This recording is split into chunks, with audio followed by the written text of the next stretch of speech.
臭要饭的，还敢来讨要身份，给我滚远点！今日是初3，按齐国律法，流民每月初3皆可入城申请入籍，你凭什么拦我？凭什么？就凭在这苦海县，本官的话就是王法。想要齐国人的身份，可以呀，10两银子拿得出来吗？我一介流民，连饭都吃不上，哪里来的10两银子？看在你每月初3都来烦本官的份上，本官给你指条明路。你要是以流民的身份熬过3年，3年后若是未死，便是天意，本官就赏你个身份。滚！穿越此方天地3年，我一无所有，被判为流民。这3年来，光是为了活下去，便已无比艰难。好在算算日子，3年之期已到。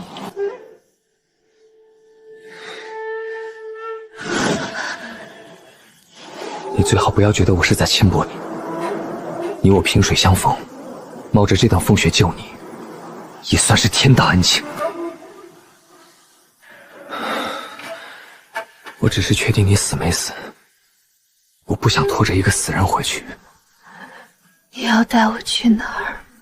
城外1里地的破庙，那里虽然也冷，不过雨雪进不来。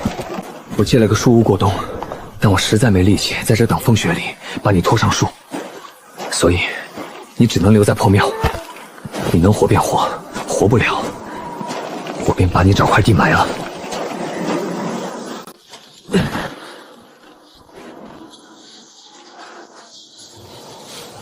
就这些，你自求多福。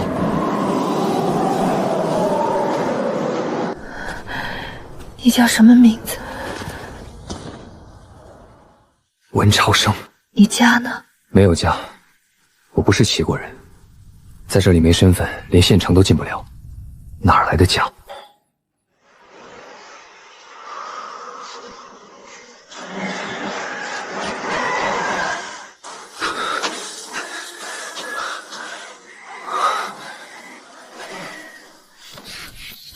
几时了？你不睡觉，别人不睡。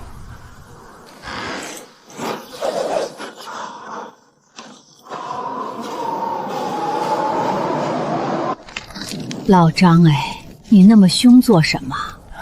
我看那娃不是坏人，这3年可怜成这样，没见他偷谁抢谁。囊大的雪，说下就下。明天封山估计打不得猎了。晓得你心里不舒服，最近日子过得难。不过朝生那娃前些日子说了，他跟县太爷的3年之约就要到了。3年之约没银子，他能放流民进县里？你就看着吧，门外那傻小子活不过这个冬天了。放我年轻10年，尚且还能拉他一把。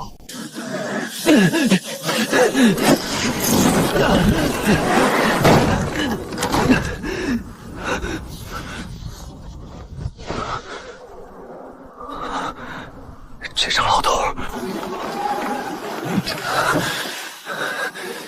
贼老天啊，贼老天！没想到吧，这3年我竟然活下来了。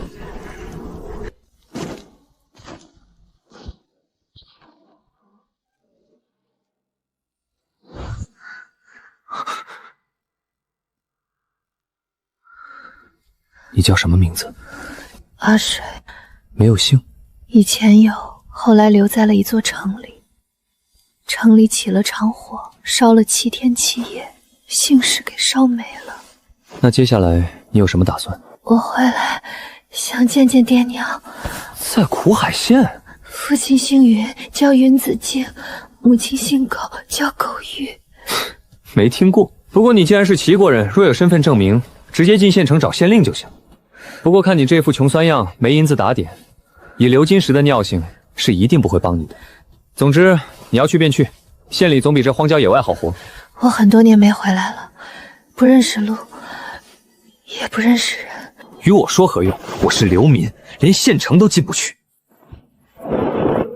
大雪封山，外头找不着吃的，我这几年能吊着命，全靠苟爷云半口残羹。苟爷是谁？我这儿绝没有你吃的。留在这儿，你只有等死。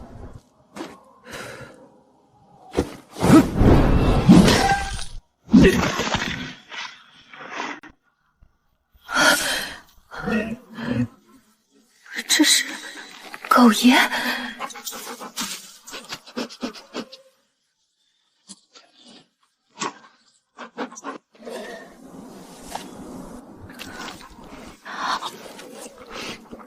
你也吃吧。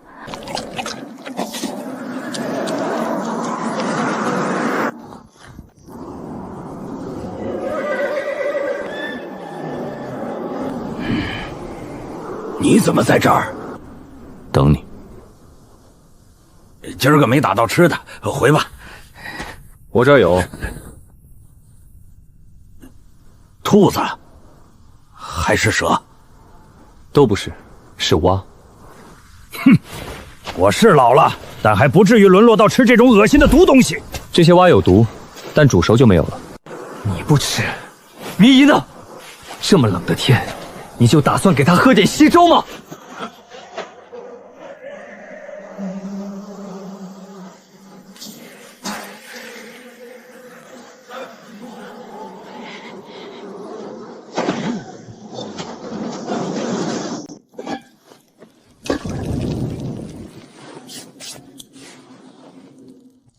刀呢？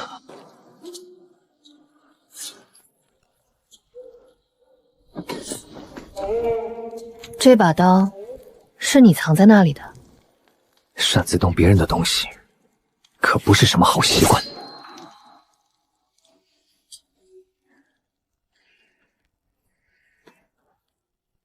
你藏了一把杀人的刀。什么杀人的刀？就是把柴刀而已，劈柴用的。柴刀不会磨得这么锋利，刀刃磨薄了，不适合劈柴。而且我在刀上闻到了杀气。你不是要找爹娘吗？怎么还在这儿？衙役不让进。你也是流民？以前不是，现在是了。真有意思，外头这么烈的风吹一夜都没能杀了你，你必然不是常人。那把柴刀我隔三差五的磨，十分锋利，你拿着它，守城门的2个废物衙役拦不住你。10几年了，终于回来一次。我不想把血债带到故土。你运气不错，今天找到了8只蛙，分了张老头5只，还剩3只。外头雪大，今夜蛙汤管饱。你父亲姓云，你也该姓云，为什么不叫云水？我不随父姓，也不随母姓。为何？这事儿，谁问谁死。有些话就像悬在头顶的铡刀，听了指不定哪天就没了命。你虽然命烂，但人不错，我不想害你。今天县城的衙役跟我讲，每月初3，流民能进县衙申请齐国人的身份。你在外面活得这么辛苦，为何一直不去县城内？下月就去。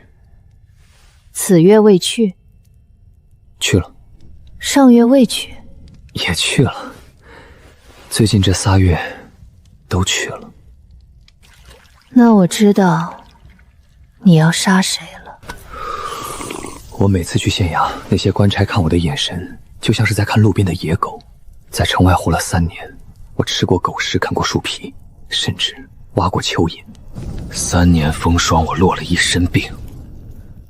若他毁约，我便用这把刀跟他拼命。死前，我想做个人。那条黑狗身上的破衣服，是你做的？当年是狗爷带我来的这里，他救了我的命。这番缘分算起来，你也是狗爷救的。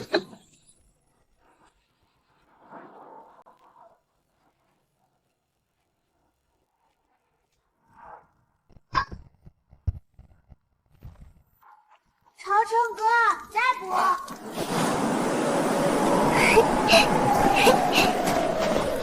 今天过年，你来这儿做什么？过年了，妈妈掏钱请我和姐姐们吃了红烧肉，我偷偷装了点来，请你吃。你一个鸳鸯楼的琴医，这大冷天的跑出来，不怕冻坏了手，弹不了曲子？不怕，我得来谢谢朝生哥呀。谢我什么？要不是那天在城南郊外碰见你，你随口给我哼了几个没听过的调子，帮我编出了新曲，我哪能在县令寿宴上那么风光呀？这肉就是为了谢你那首曲子的。我一个连城门都进不去的流民，不懂什么音律。我不过是随口一哼，你能弹出来是你自己的本事。县城里的人都在放烟花吗？县城里的贵人们在莲藕池放烟花，热闹得很。火一点，天上就炸成了无数星星。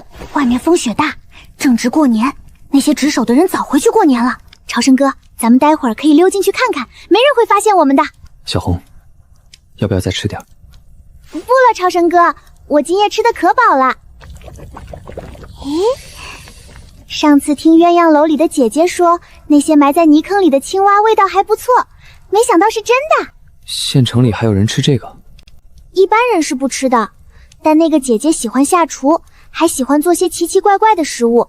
先前炸了10几条捉来的红蜈蚣蘸酱吃，可给姐妹们吓坏了。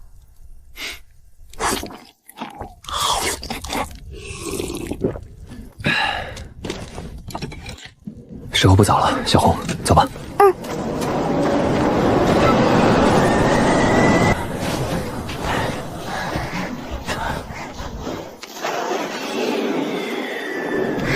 朝生哥，看！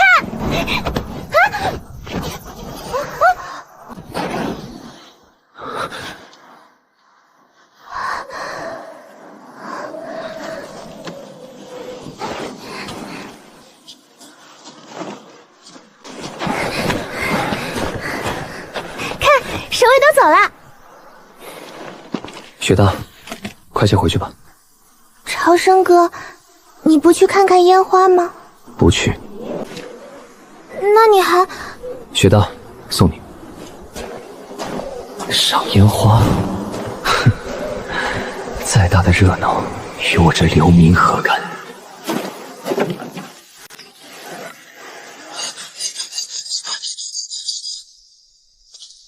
小子，打听个人，最近有没有看到一个女人，瓜子脸，高8尺左右，身上有不少刀兵伤痕？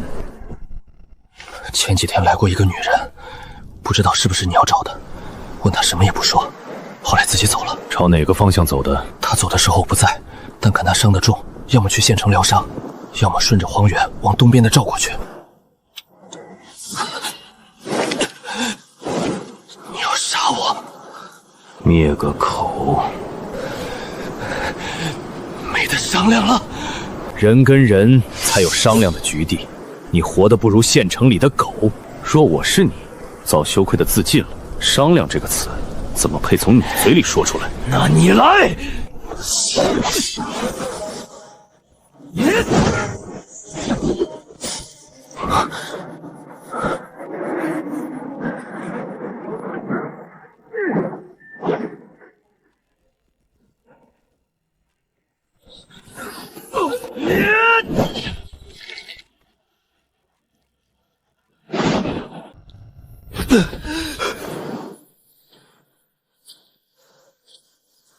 还有力气吗？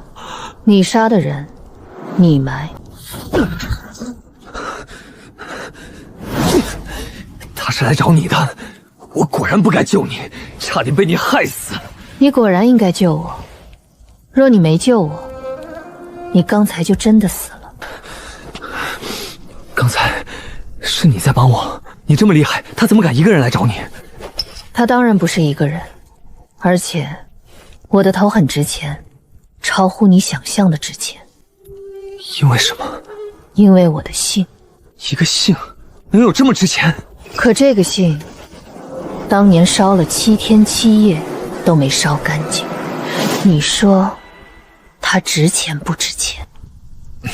这回好了，能生火做饭的地方都没了，怕是他的同伙很快就会查到这儿。趁热埋了，天知地知，你知我知。埋不了，就外头这风雪，我出去待上半个时辰就得死。刀给我。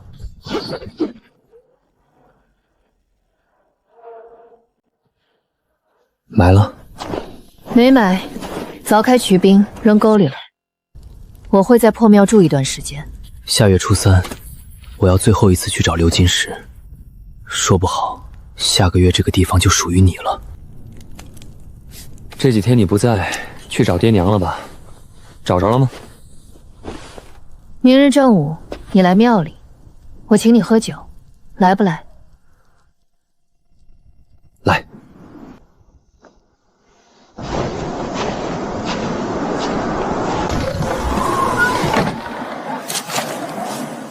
老张啊，朝生没跟你一同回来吗？他不来。这娃这么大的雪，就靠着一床破被子住树屋，哪里熬得住啊？下午走之前我熬点粥，你在屋里看好火，别太大了。能喝酒吗？反正都快死了，什么不能喝？这酒只怕不便宜，你从哪儿偷来的？文朝生啊，文朝生，你是有多看不起我？偷？我是正大光明、大摇大摆的拿。武功那么厉害，能搞来2坛好酒，就不能再搞2只碗？晓得这酒是谁的吗？晓不得。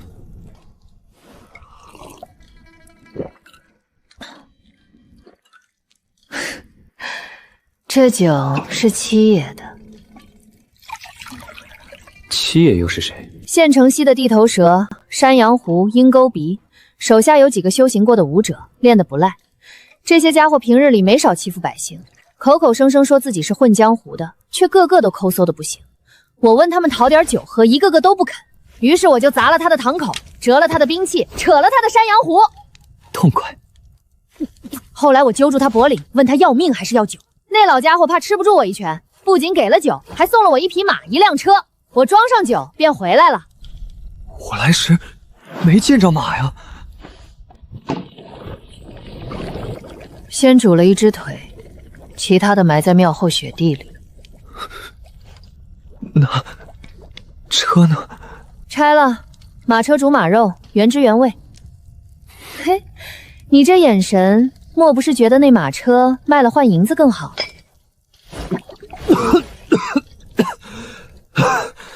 好酒。你不懂这些地头蛇的规矩。马是七爷的，打着烙印，碰了马就是碰了七爷的财。我若转手卖马，前脚走，后脚七爷就能带人抢回来。卖马就是害人。县城里还有土匪？不是土匪，是官匪。刘金石穿着官服，敢明着违背齐国王法，但总得有人干脏活。你不是苦海县的人，怎么会对这些知晓的这么清楚？江湖到哪儿都一个鸟样。不对，阿水，你见过刘金石了对吧？文朝生，我以前不信命的，见到你后，我开始有点信了。你这么聪明的人，若非命运作弄，绝对不会混成现在这副模样。还是昨天那个问题，你找到你的父母了吗？死了。5年前苦海县发洪水，被冲走了，至今没找着尸体。怎么，有隐情？难道不是天灾，是人祸？天灾亦或人祸，已经无法追究了。我想知道的是，明明他们5年前就死了，可为什么这5年来，我一直能收到他们的来信，还一直说他们一切安好。刘金石说给他点时间，他会给我一个交代。这月初3，我随你一同去见他。不怕他骗你？他不敢。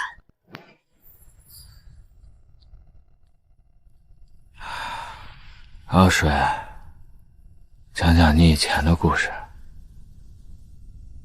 我不想说，你也别问了。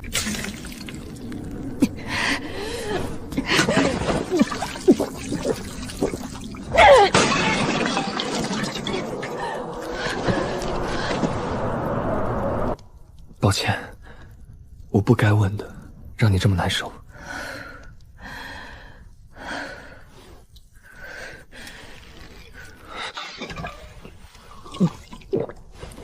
你能教我修行吗？不能，我练的，你练不了。你怎么知道？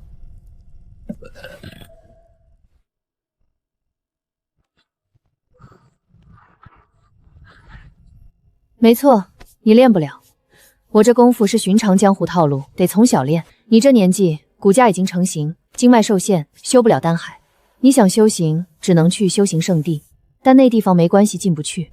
再不然，就是遇到世外高人。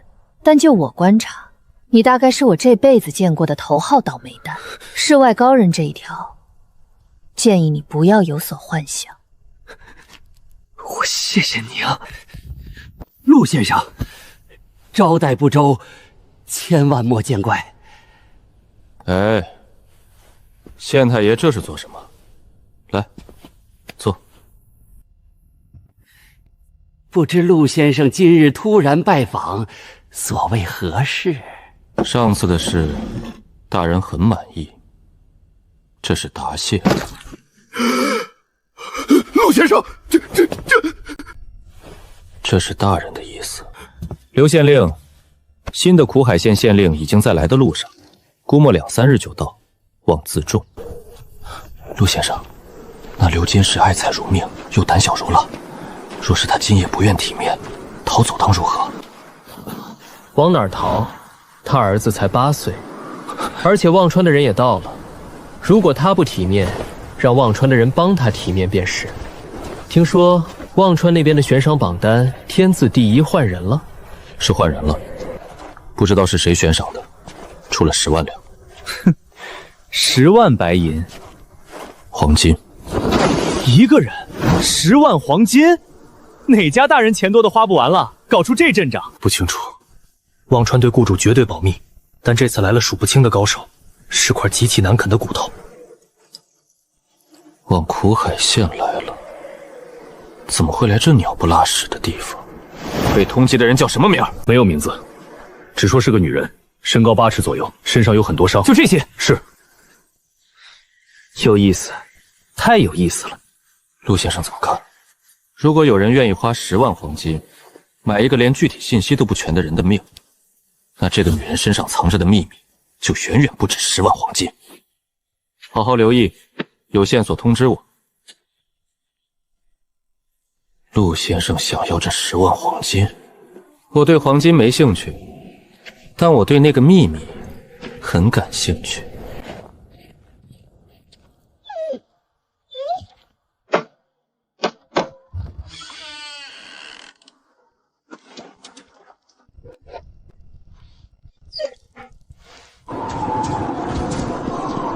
那少年还活着吗？老黑每次来讨食，铁盒里的东西都能吃完，但这些天总有剩的。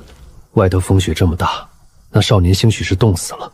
那少年一无所有，连县城都进不来，谁能想到真能活3年？若他没死，不如向县令交些钱，收他做义子。你教他练练剑，未来我走了，你也不至于无人陪伴。你呀，天天担心这儿担心那的，未来你若走了，我便折了这院中的琵琶枝，回燕国剑阁。不过你既有心，这月初3我便带些财物去刘府看看。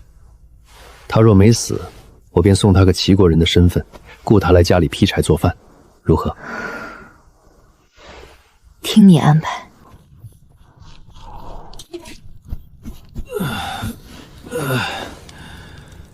狗爷，以前都是我吃你的，今天我也请你吃顿肉。狗爷，狗爷，别去了，他不会回来了。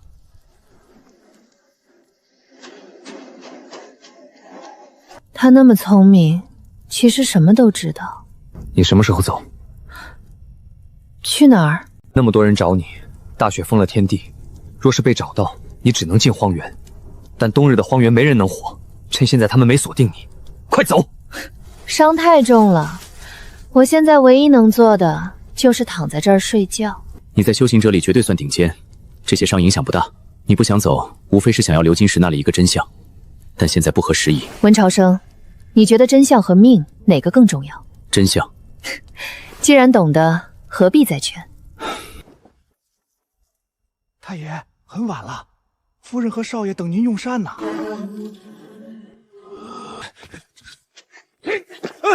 太爷，您有吩咐直接讲，长贵定置办妥当。长贵，我这些年待你如何？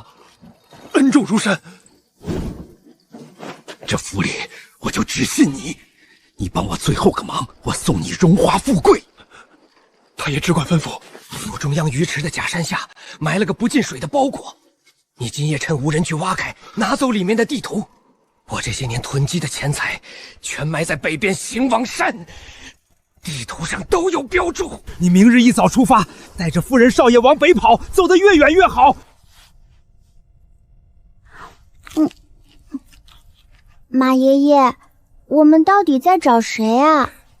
傻孩子，我们谁也没找。可是昨天那个叔叔不是说要让我们去找一个姐姐吗？我懂了，马爷爷，我们是在假装找她。真聪明。小杨，你先回去，爷爷趁着雪停再逛会儿，晚些回家。好。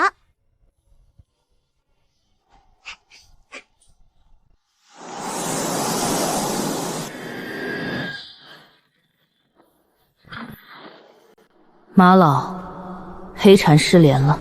急功近利，忘川年年不乏心比天高命比纸薄的年轻人，真是可惜。马老，从丰城逃出来的那个女人，到底什么来头？别问那么多，我就一句忠告：这活儿碰不得。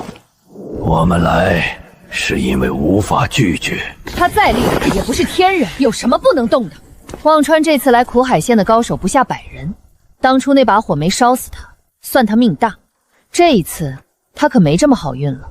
马老这话未免太长他人志气了。好言已尽，你们若想拿命去换阶位，便去试试吧。苦海县不大，地头蛇多，真要找个人简单。这事成了，与老朽无关。老朽年事已高。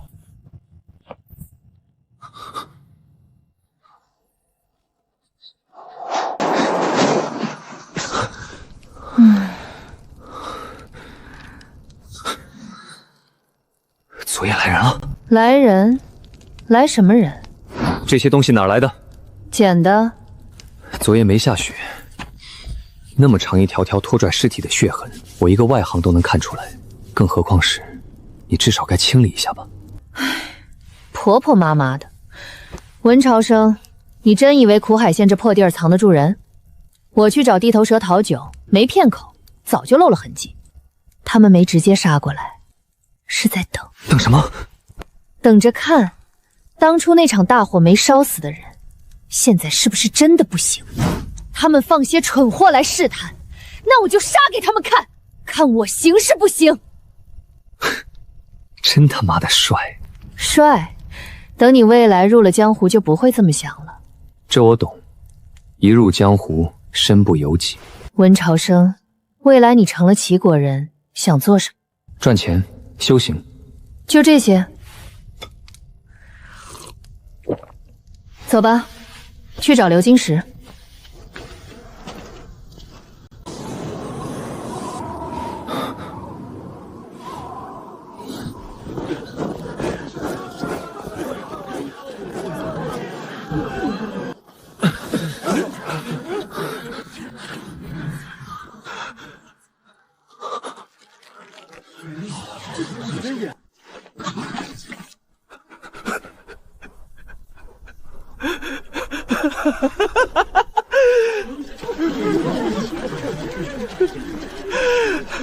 关下办案，闲杂人等统统闪开！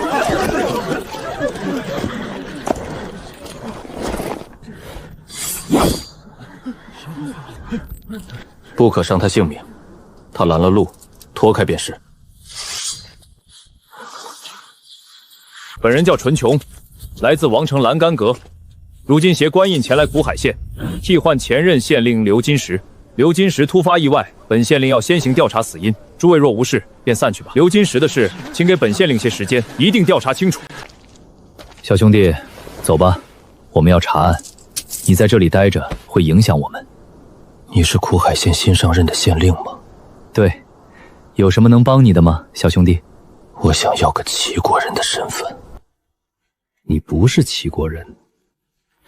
我是流民。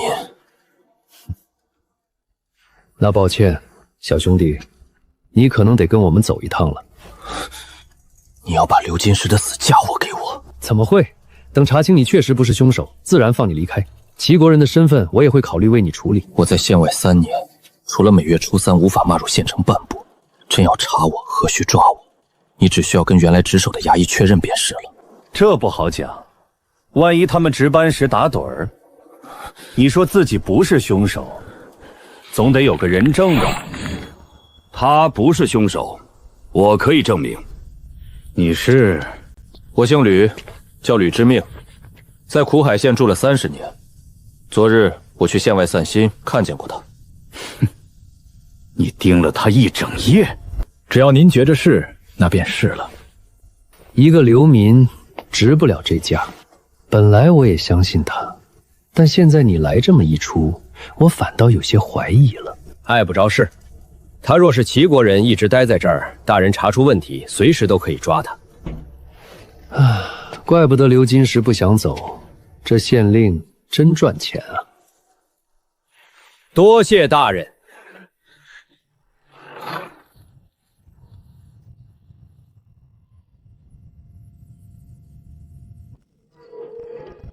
从今日起，去我家砍柴掂水吧，吃喝管够，按日付薪。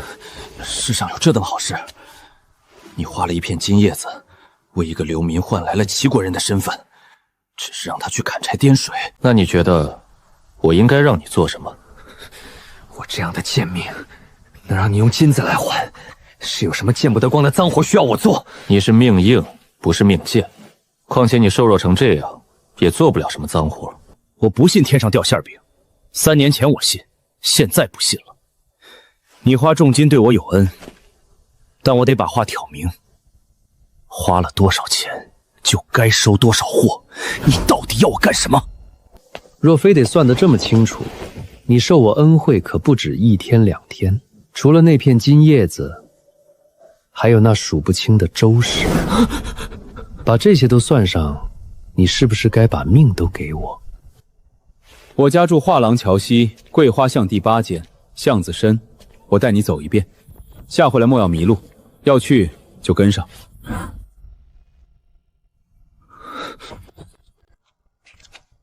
小兄弟怎么称呼？文超生。好名字。这几年一直是您在给狗爷喂食。你为什么叫他狗爷？他救我一命，我没什么能报答他的，喊他一声爷，还算我占了便宜。从这里开始数，往前第8间，记住是这边，莫走错。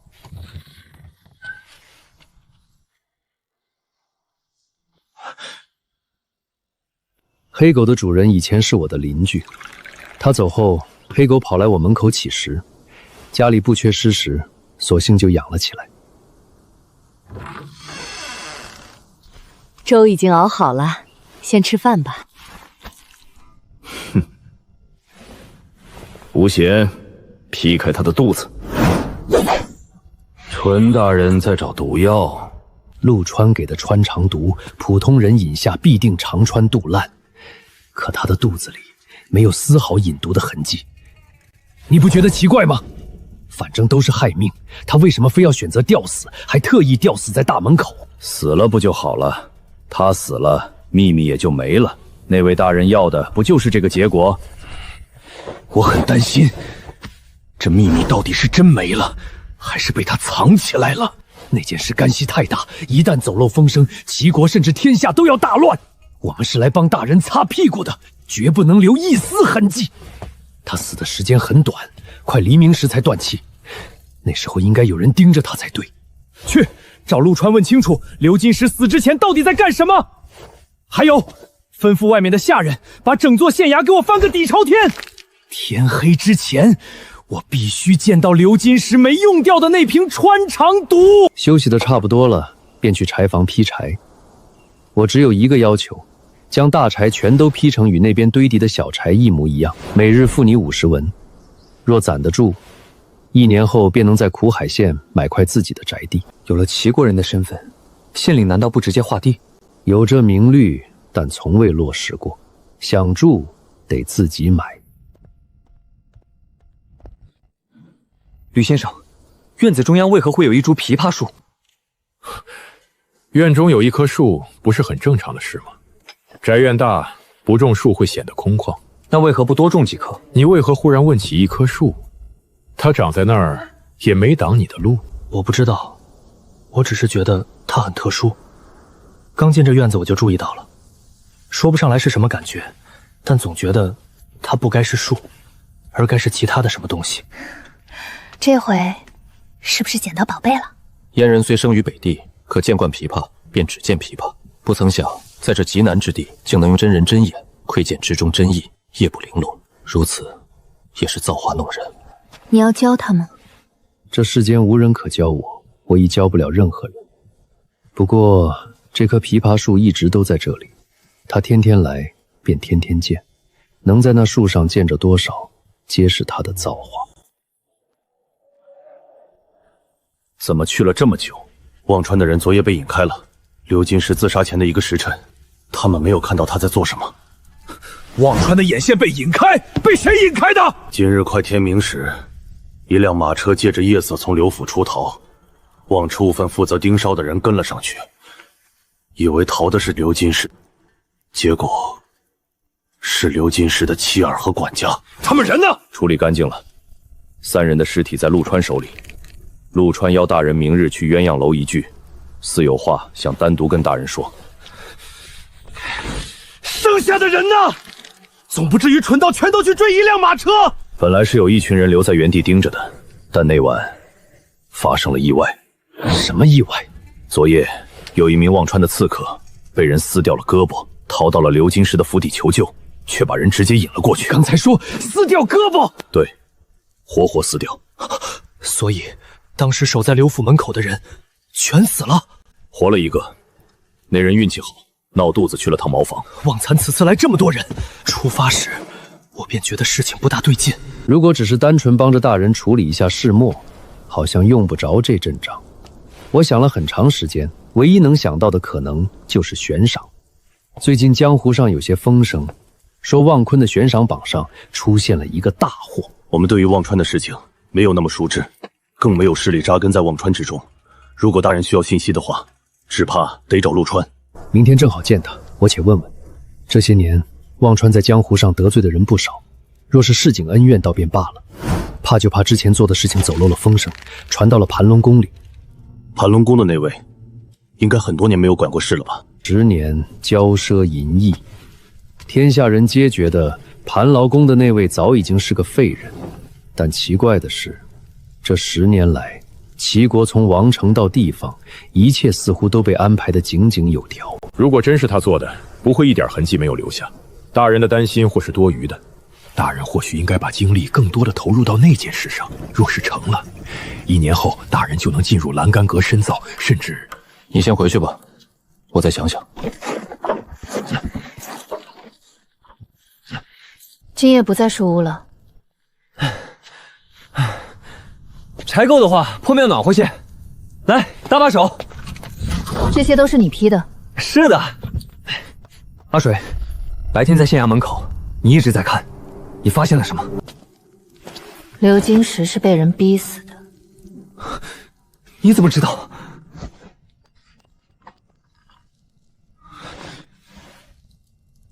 穿肠毒，忘川的招牌毒药，无色无气，寻常人饮之即死，死时肠穿肚烂，内脏溶解，发作极快，而且只对人有用，混在水石里极难发现。既然无色无气，你为何能这么确定它就是这毒药？喝了一半，齁咸。世事弄人，等了3年，我没死，刘金石死了。不过，他的死真的很蹊跷。照新县令纯忠的说法，刘金石是升官发财，根本没有自行了断的动机。这只有2种可能：要么刘金石因私人恩怨被杀，与纯琼无关；要么刘金石的死就是纯琼一手促成的。温朝生，没看出来你还会查案？不是查案，只是简单分析。那你觉得哪种可能性更大？后者，时间太巧了，一个刚死，另一个立刻就顶上。当然，我没有证据。你今早在县衙门口停住那么久，不也是发现了问题吗？昨夜我去过刘府门口，有个心脏长在右边的女刺客没死透，我追进城又杀了11个人。今早刘金石就死了，我勘察了现场，他确实是自杀，但他是被人逼死的，而且他选择吊死是故意为之。故意为之？为何？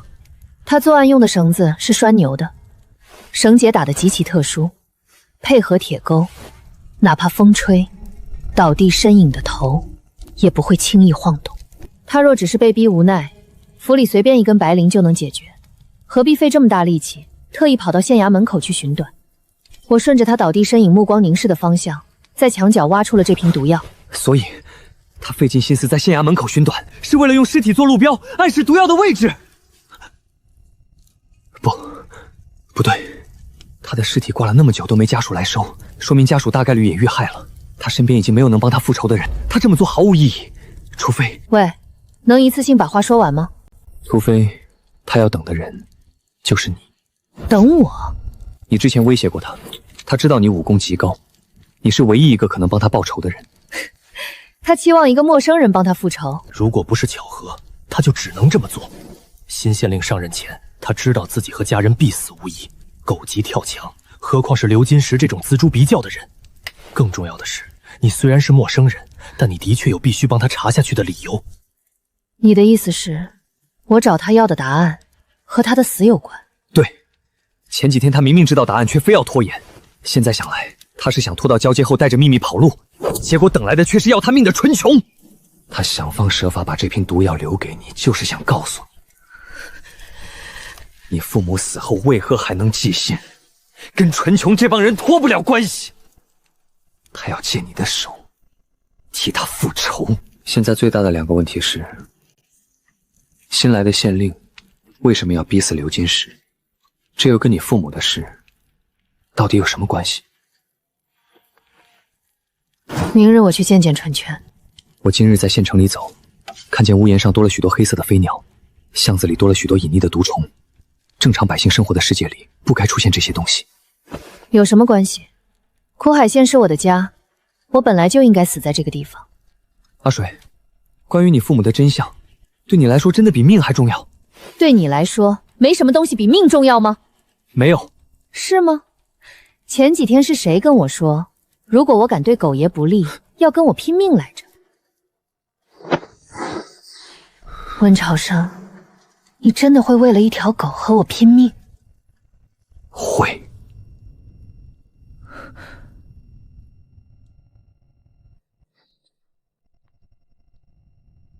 帮我个忙。不帮。我都还没说帮我做什么，你拒绝的这么果断。你还能让我做什么？无非就是想让我帮忙查案呗，想都别想。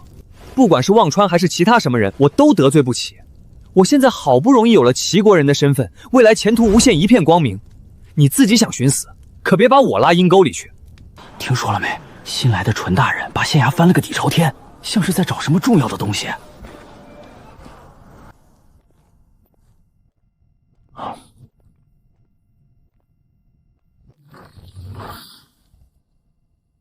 吕夫人走。嗯。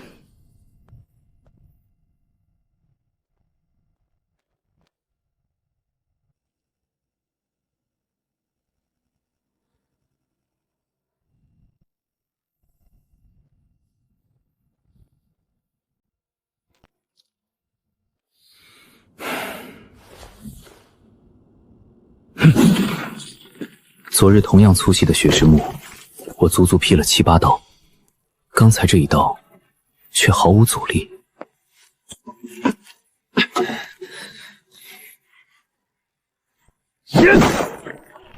力气一样，木头一样，变的是落刀时的感觉。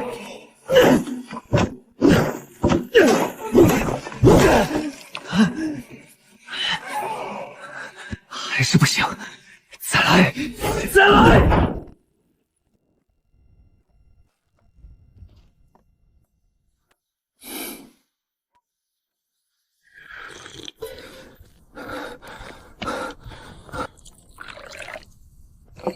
会下棋吗？讲讲规则。此棋分黑白，两人对弈，交替落子于这纵横的焦点之上。棋道重在围地，以子划地为赢，地广者胜。若棋子四周的生路被对方堵死，变成了死棋，需从盘上提走。黑白子围地盘，这不就是围棋吗？会下，玩一局，我再去劈柴。你不先手？我喜欢白色。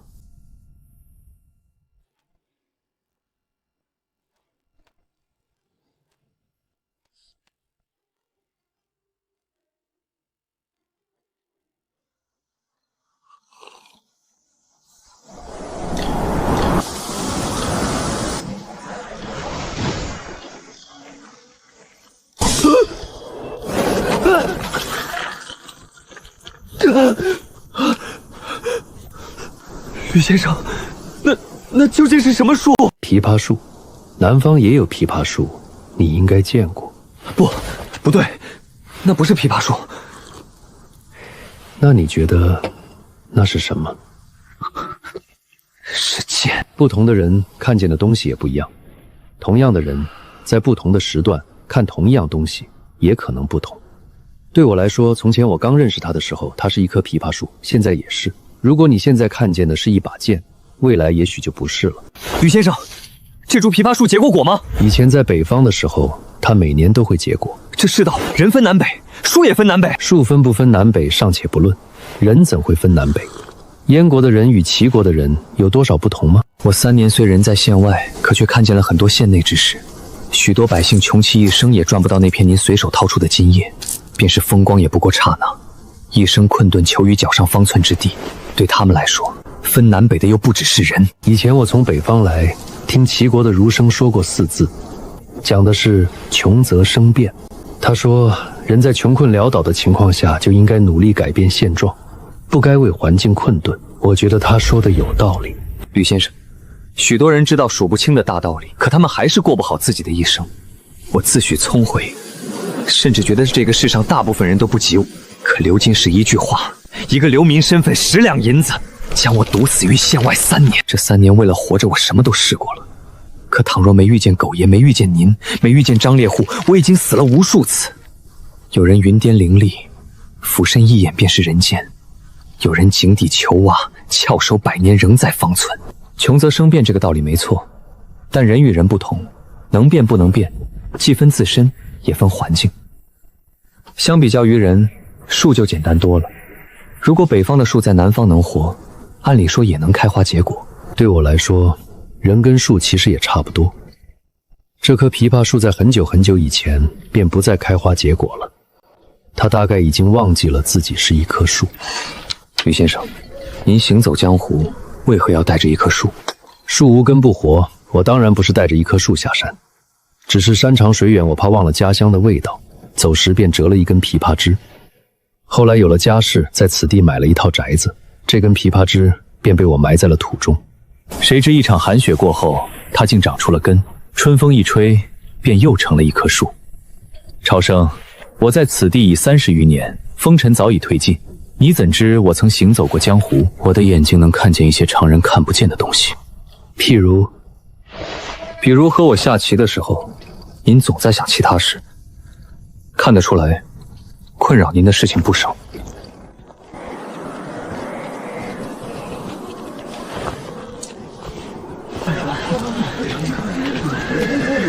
吕夫人，介不介意跟老友叙叙旧？忘川的人此来苦海县，不是来找你的。秘密，我帮你守了30年，一字未吐。现在，也想请你帮我个忙。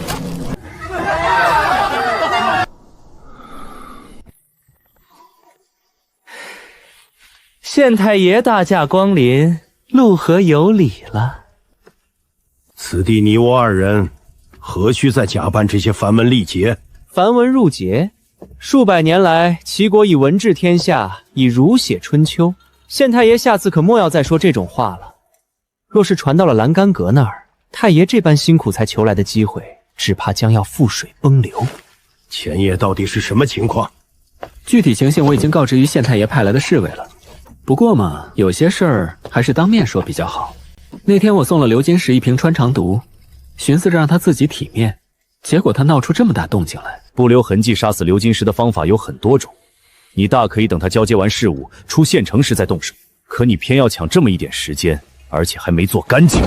陆川，你知不知道惹恼了那位大人，我们会是什么下场？那你知不知道白龙卫的人出现在了县外，个个都是1等1的高手。苦海县荒芜，你猜猜白龙卫的人为什么会来这里？让刘金石出了城，难道你要我去从白龙卫的手中抢人？所以潘凯公的那位已经洞悉到了什么？他是否洞察到什么根本不重要，重要的是他不能有证据。若不然，我为何要费尽心思搞来一瓶毒药，把火引到忘川的身上？我难道不知一刀宰了刘金石更为痛快？只是我没想到那刘金石如此心狠手辣，为了反咬我们一口，连自己的妻儿都不放过。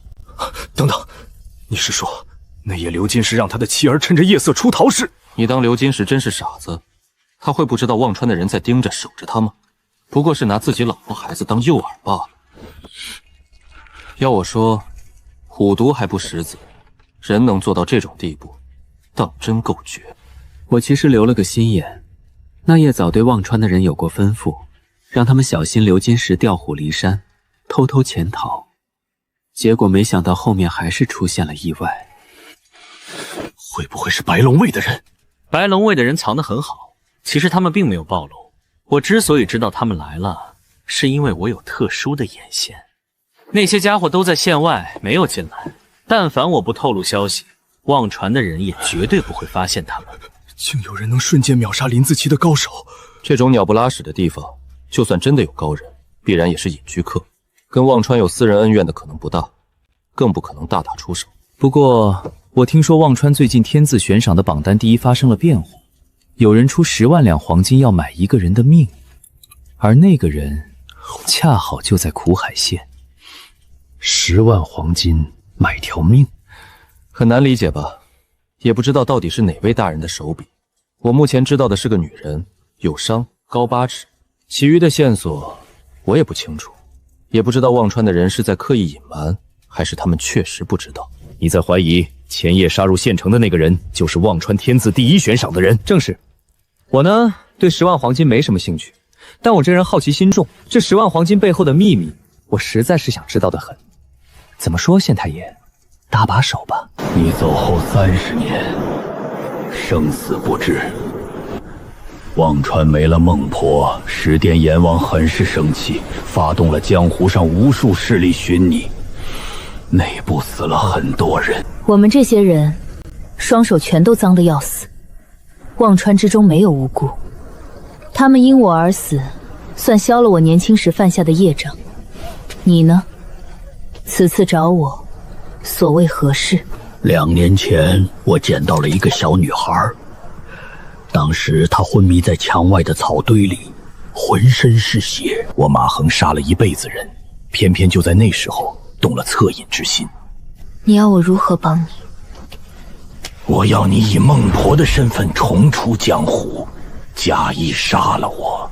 30年前，我曾向他许诺，不再沾染江湖恩怨之事。马横，你来晚了。陆一天，只有你能帮我了。你在忘川做事这么多年，就没有一个信得过的人？可悲嘛，忘川就是这样，大家的手上都有着数不清的人命，为财而死，为名而亡，何谈信任？我为你保守了30年的秘密，让你过了30年正常人的生活，可我只要10年，看着我的孙女长大，这就够了。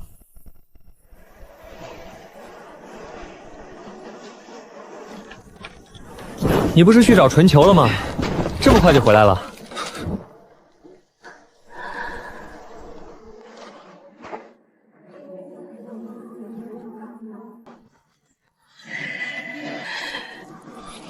能看吗？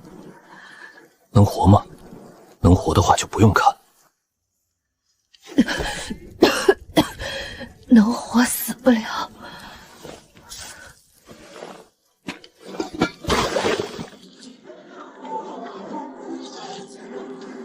热水。谢了。遇到高手了？算不上高手。都这样了，嘴还这么硬，不算高手，能把你伤成这样？旧伤复发了而已。你见到纯琼了？没见到。我想看看囚禁室尸体，但遇到了一个守尸的人，那家伙是纯琼的侍卫，刀耍得甚是熟练。他死了吗？没死，我刀偏了，砍了他一只手。温超生，你说的没错，刘金石的死确实有问题，而且是大问题。他们给刘金石的尸体做了简单的防腐，肚子上有极为粗糙的缝线，估计是在找那瓶穿肠毒。那些家伙也是蠢，想杀刘金石，一刀宰了不就完了？弄成这副烂摊子。除非他们有不得不这么做的理由。干嘛？你不是说不掺和进来吗？不怕死了？那你听不听？听。这些人不是一般的亡命之徒，刘金石的死明显是有预谋的。我不清楚他们的身份，但能让这群人翻来覆去做这么多蠢事，那说明一定有某种外力在逼迫他们。你想想，明明一刀就能解决的事，他们为什么非得要毒死刘金石？你直接说，不要提问。你让我想，那我只想睡觉。祸水东移，他们要把一些麻烦与注意力彻底散到江湖里去。这些人和江湖上的刺客组织有染，但刘金石只是一个边陲地方的小县令，手里无人可用，跟江湖根本扯不上多大关系。他的生死对于江湖上的那些人而言无关紧要，因此纯琼那些人面对的压力不是来自于江湖，而是庙堂。他们大费周章地保存刘金石的尸体，就侧面印证了这一点。这具尸体最后是要交上去验明正身的。真正有意思的是，刘金石这样的人对于齐国的王下来说，没有比我这个刘明高贵多少。齐国上面有人要管这事儿，无非就是查案结案，上报卷宗，这一切的反常都昭示着刘金石身上有我们不知道的秘密，而且干系很大。听你说话越听越悬。苦海县屁大个地方，哪来的那么多秘密？打赌吗？有什么好赌的？我要的东西你给不了我，你要的东西我也给不了你。你知道我要什么？人缺什么就会想要什么。你这样的人心思太深，命格却太差，骨子里断不甘心像蝼蚁一样苟活。可钱和权这两样我都给不了你。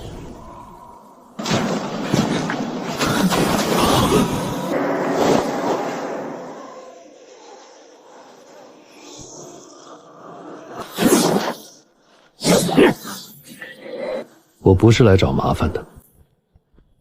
你很聪明，不过倘若我真是来找麻烦的，你根本没有扔刀的机会。你是从丰城来的？有事说事，没事滚。我以为你现在的境况就如同落水的狗。我已经说过了，我不是来找麻烦的，我可以帮到你。如果你想活下来，至少应该对我放尊重些。你也配谈尊重？而且我是不是落水狗与你何干？你哪只眼睛看见我需要你的帮助？知道吗？你和丰城的那些人就是因为固执，才会沦落到现在的下场。一场火烧死了多少人，你数过吗？做客你不该提疯子，杀人你不该离我的刀这么近。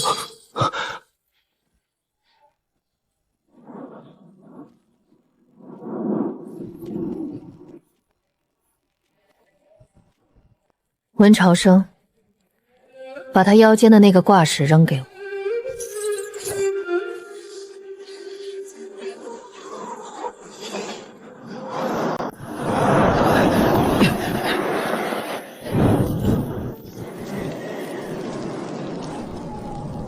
谢谢。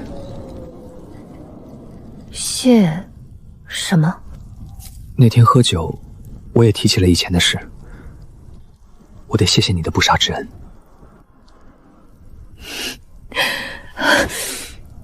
看得出来，你真的很怕死。不是怕死，是惜命。有区别吗？有，而且区别很大。今夜来的人是白龙卫，这些家伙很是难缠，有人死了，其他人绝不轻易罢休。我建议你这些天最好还是不要来破庙为妙。你现在已经有了齐国人的身份，县城里总有能让你落脚的地方。白龙卫又是什么组织？白龙卫是宫里的一股势力，极为神秘，威望很高，连忘川与九歌都不愿与其轻易发生摩擦。那忘川与九歌呢？忘川是纵横四国的天下第一刺客联盟，他们每年会从四国的王室手中花费许多财物购买死囚，再将这些死囚们通过极为残忍的方式锻炼成杀人不眨眼的人形兵器。这些人上到达官贵人，下到市井百姓，只要给够钱，谁都能杀。组织里分为风、林、火、山四旗，其中风从四旗的刺客实力最为可怕，其中12人都是四国江湖中赫赫凶名的存在，武功造诣深不见底。九阴则是发源于西边陈国的一股力量，它是天下最大的商队，势力遍布四国每一个角落，哪里有钱赚，哪里就有他们。最大的商队有多大？才能通神，富可敌国。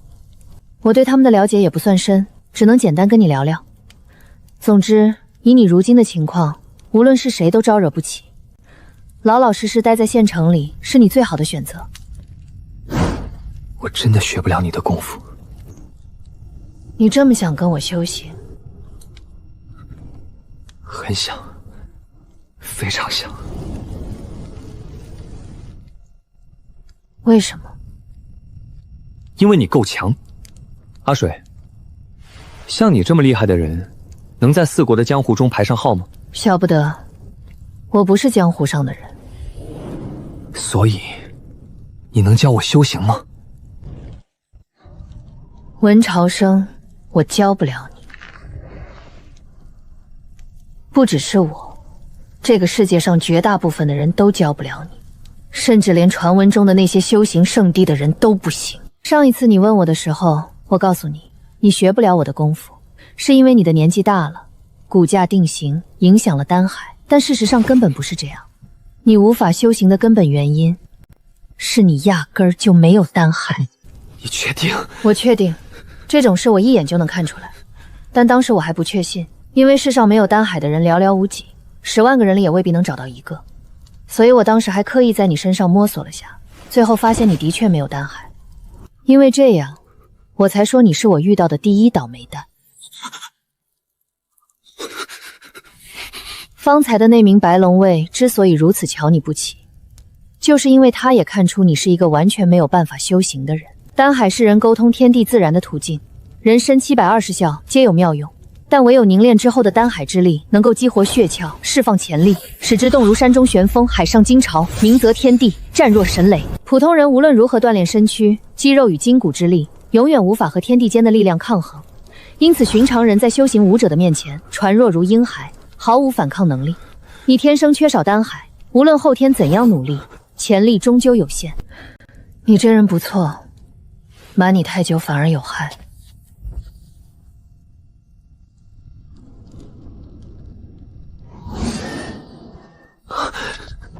真的没有一点办法了？我没有一丁点办法，这种事情本来概率就极小，而我又不是专门开宗立派的修行宗师，对于教导徒弟全无心得。你非要跟我学，我倒是能教你一门道家的养生的功夫。什么功夫？北海当人当年游历天下，在赵国极东处的剑石上刻下了3门自创的奇术，分别是金钱、望雨、不老拳。我会的这门奇术便是不老拳。这门奇术比较特殊，不需要丹海也能修习，但效果因人而异，而且只能强身健体、延年益寿，无法让你拥有开山碎石的力量。练了总比不练强。你说的对，我就是这个世上天下第一倒霉蛋，但倒霉蛋也有倒霉蛋的活法。这3年来，我无时无刻不在想着怎么才能活下来，怎么才能活得更好。与之相比，没有丹海好像也不算什么特别严重的事。睡觉吧，明日清晨我传你口诀，教你引导方式。你说今日来的那女人，修为还在你之上，远胜于我。能看出功夫路数吗？没有路数，她用侍卫的长刀，全是本能的杀人技，但每一招都是挡不住的杀招。幸是她腿瘸，身法不便，我与她缠斗10招，交手1招，输了一条手臂。而且他身上有伤，还不轻。若非关键时刻他旧伤复发，那一刀斩下的就是我的头颅。吴邪，你15年前入龙阴境，如今却挡不住此人一招。古海县这种边陲之地，怎会有如此可怕的高手？难道是宫中的贵人发现了蛛丝马迹？传闻白龙卫3教头中便有一名深不可测的女流之辈，难道是她？大人莫要惊慌，凡事关心则乱。今日我观那女人穿着破旧，如同流民一般，身上还有许多触目惊心的伤痕，想来本身就带着极大的麻烦。这样的人都与宫中无关，只要入了江湖，什么大事都是小事。你说的有理。今日我与陆川在鸳鸯楼商谈前夜之事时，他告诉我了一则隐秘，说忘川最近天字悬赏上出现了一个大货，价值10万黄金，也是一个女人，高8尺，浑身是伤。现在想来，今日来县衙查尸的人可能多半就是他。只是他为何会对刘金石的生死如此关心？76年前齐国动乱，祖父偏信儒道浩然，不站队不结党，最终丢了官位没了性命，致使家道中落。若此时泄露了蛛丝马迹，牵连了云端上的那位大人物，倒霉的就不只是我，而是整个家族。大人想知道的话，不妨就配合陆川查查。今日我本来没同意陆川的提议，他侍奉的那位大人实在是太危险了，我得罪不起，任何可能节外生枝的事儿我都不想做。真要是跟他凭空惹了祸端，牵连的可不只是我个人。但现在看来，我好像没得选择了。吴邪，明日我修书一封，你帮我送去吧。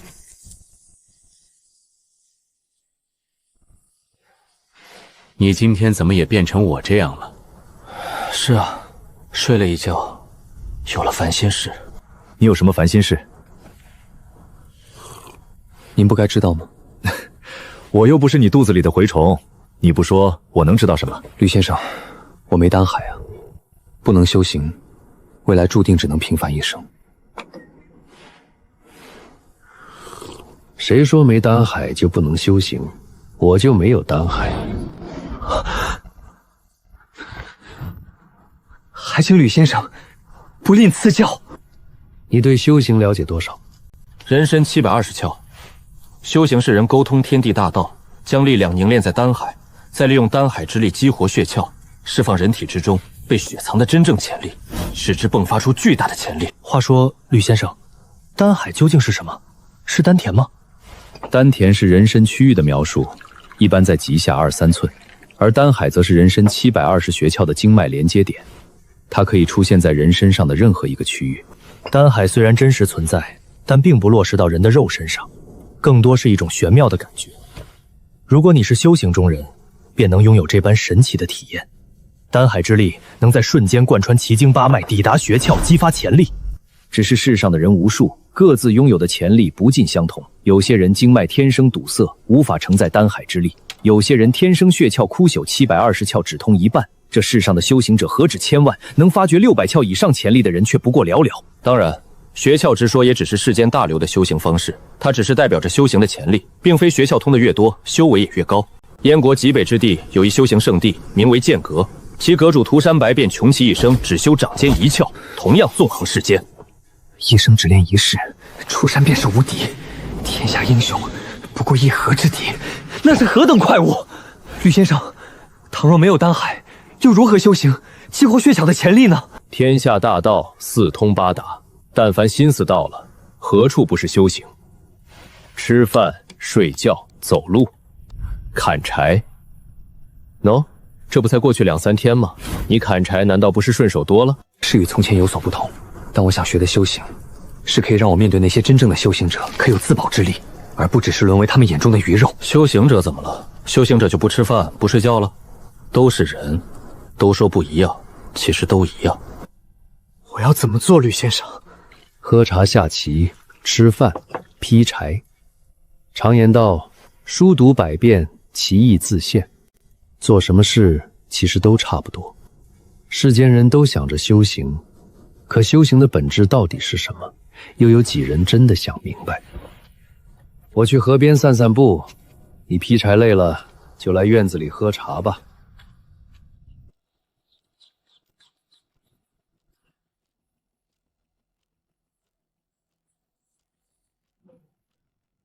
我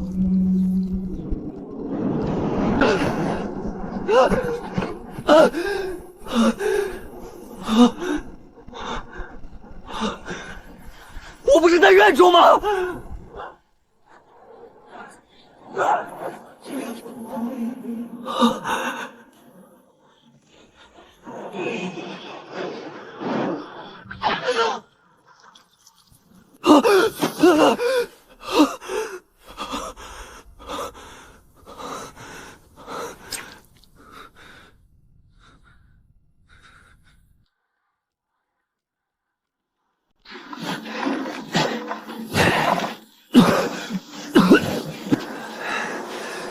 喂！喂！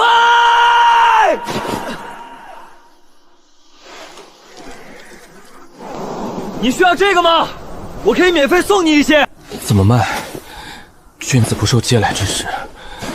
城里的木柴我知道价格，我花市场价的1半从你这儿买，剩下的1半，我用字跟你换。字？什么字？写的字。要吗？成交。今日我没带钱，明天傍晚太阳落下之时，我带上钱和字，在那里等你。就搬1/3吧，看你力气不大，多了搬不走。一会儿冻死在街上，人命指不定还算我头上。冻死了，算我自己倒霉。我姓程，单名一个疯字。明天你一定要来。没问题，我叫文朝生，明日傍晚县城门口碰面。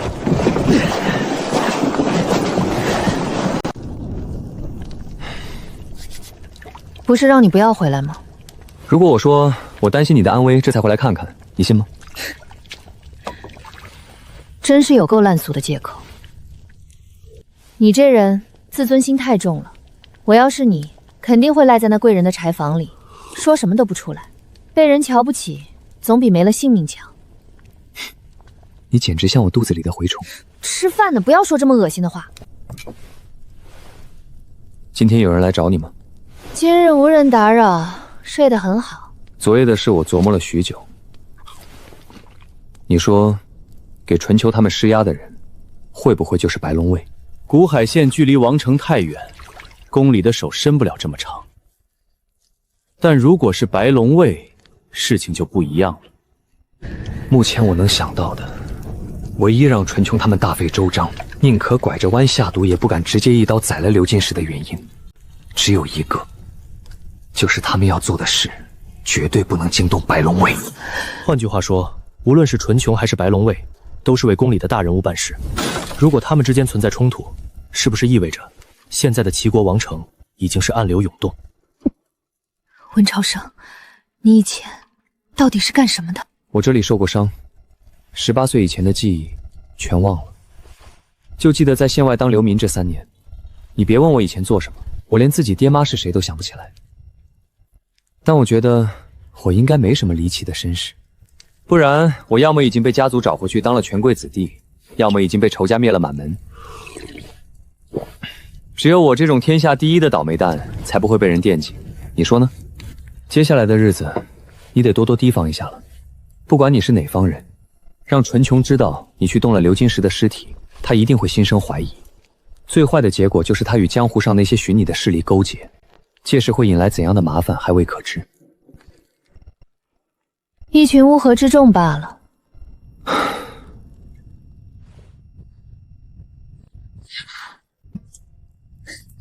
你小子有钱买酒了？上次你请我喝，这次我请你，钱不多，就买了这一小壶，省着点喝。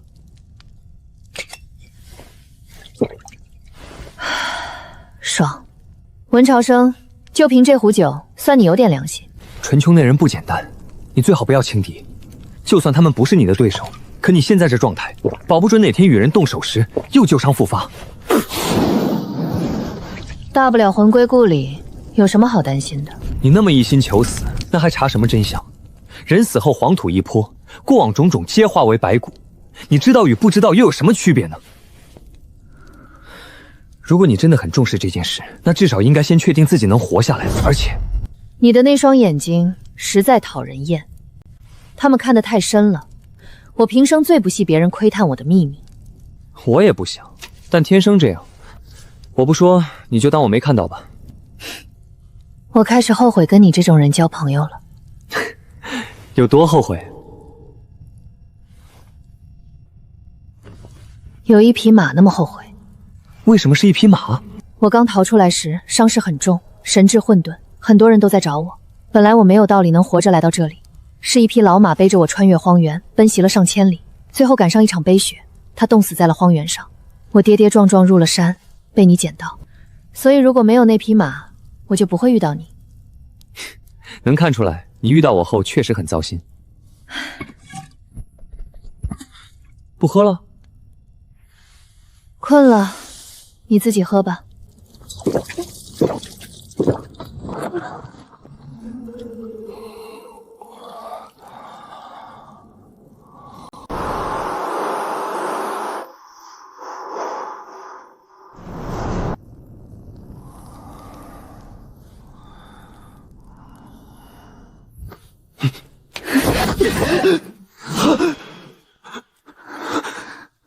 什么说法？来人了，庙北1里外。别找了，在我手里。庙里不是有那么多武器，你非要抢我这把刀？你这劈柴的刀不错，我用着趁手。你用我这把刀，那我用啥防身？庙里那么多武器，你怕没武器用？我不会啊！那就随便拿把刀或者剑。温朝生，你不是想跟我学功夫吗？今夜我教你杀人。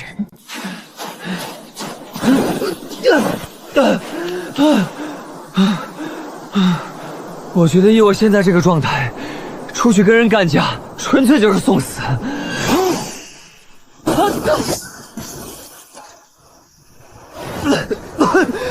你再这么扔东西，我不一定能活着见到那些敌人。无论是在战场，还是在江湖，敌人从不会给你调整状态的机会。刀兵相见，唯有生死，其余的一切都是不纯之物。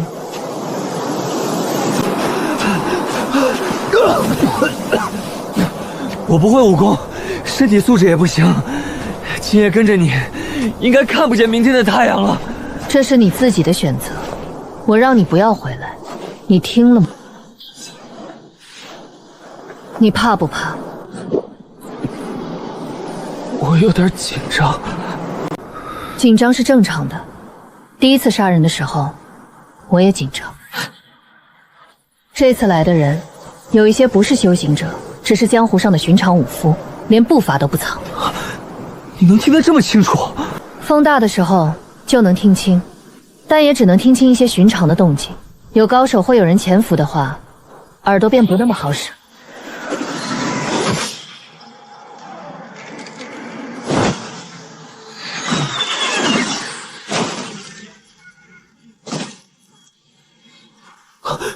这种劲谋对我而言就是必杀，我连他怎么飞过来的都没看到。最好的办法就是压低身躯，尽可能减少被敌人攻击的面积，不让阿水分神。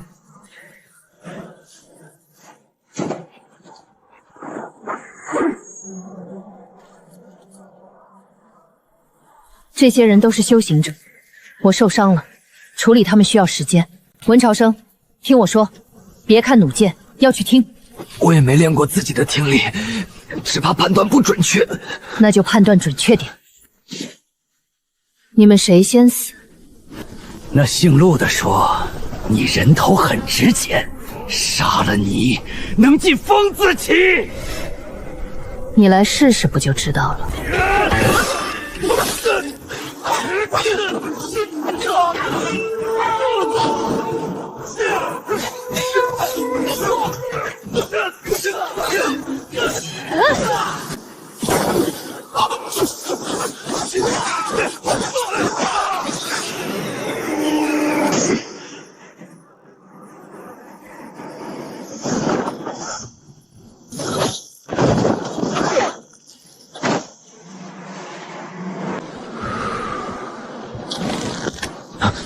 寒冰相系，唯有生死，其余皆是杂念。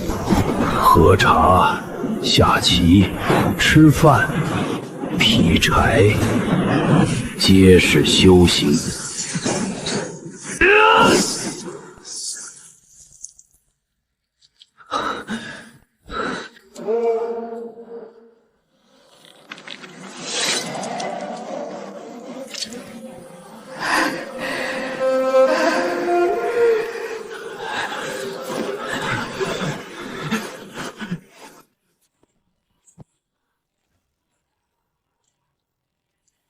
身为忘川的人，临场怯阵，实在不该。我行走江湖大半辈子，最是喜欢赌场和情场，不知豪掷了多少银子。现在来看，原来我的运气都是老天爷为我留到了今天。是吗？根据我多年来的经验，人不会一直好运，但会一直倒霉。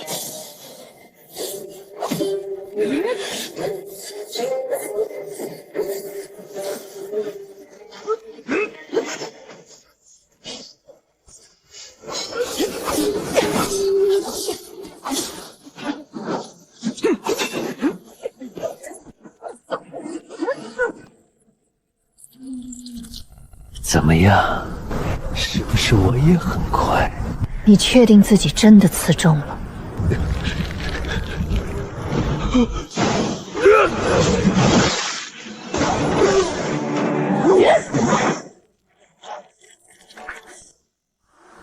他快撑不住了！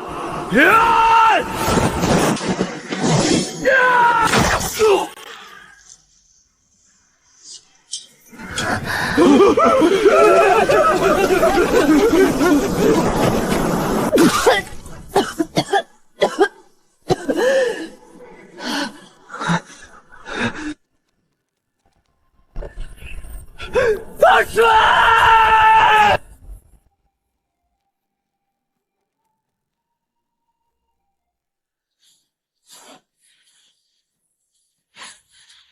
要不说怎么值10万黄金呢？下手真狠。千驴，把尸体挖出来，看看什么情况。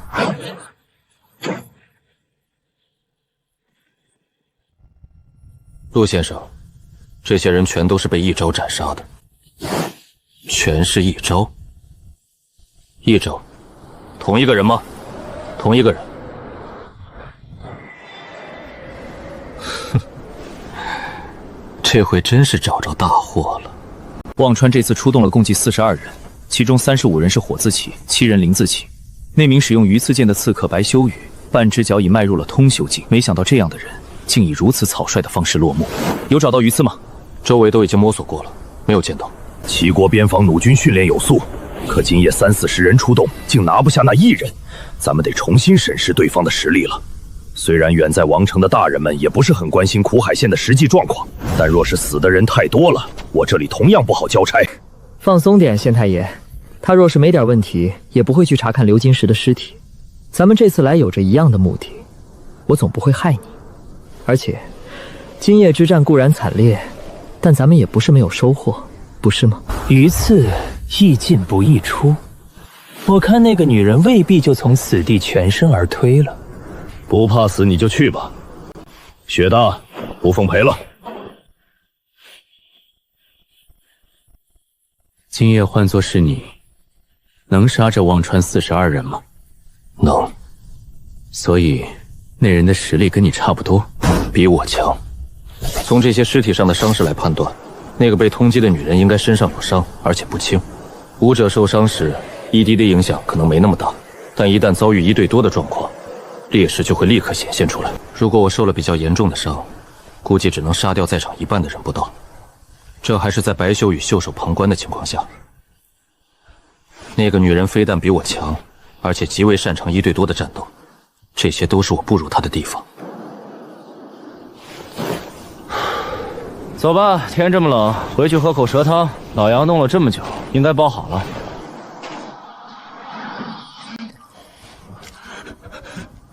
阿水，胸口这剑怎么处理？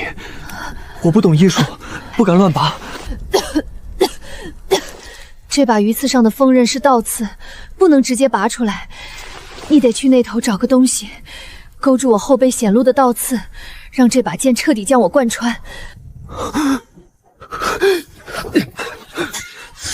直接往后拉吗？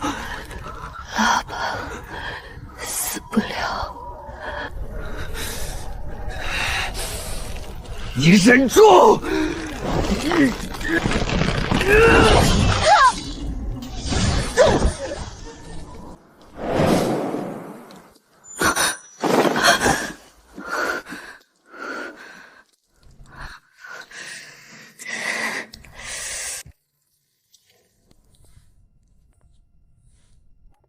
醒了？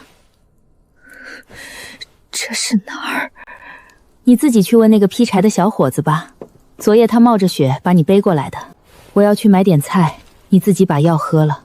你身上的伤势太重，我医术有限，只能帮你暂时缓解一下。未来伤势若是爆发，能不能活，看你自己造化。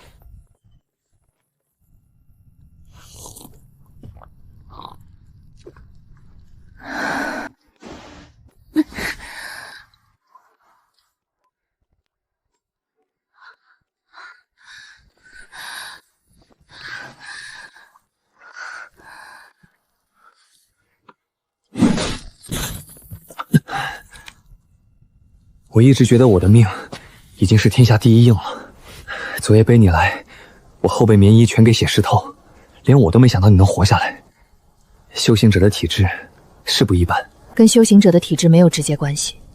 昨夜那一剑本该穿心而过，天人境以下的修行者若是被一剑穿心，没有半点活路可言。但我修行过不老拳，我可以凭借这门奇术一定程度上调整五脏方位，而且不老拳本身就对修复身躯的伤势有所裨益。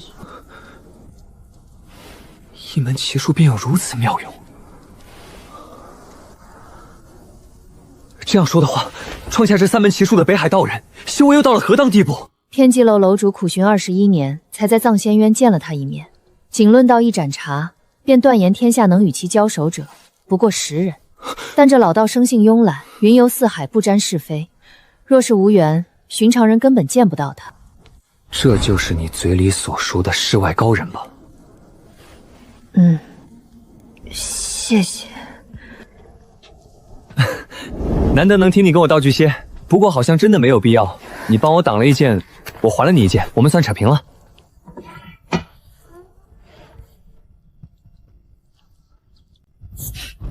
没点默契。我是让你给我些钱。你要钱做什么？买酒。你现在这情况，能喝酒？喂，钱还我！大白天县城里那么多人，你觉得现在出去合适吗？能不能消停会儿？那你去帮我买。出门往右去，1里内就有一家酒铺。你怎么知道？出门往右是画廊桥，桥那头我都没去过。我闻到的，那家酒铺最香。我口渴了，快去。不要出门惹事，不然给吕先生招来了祸患，算是恩将仇报。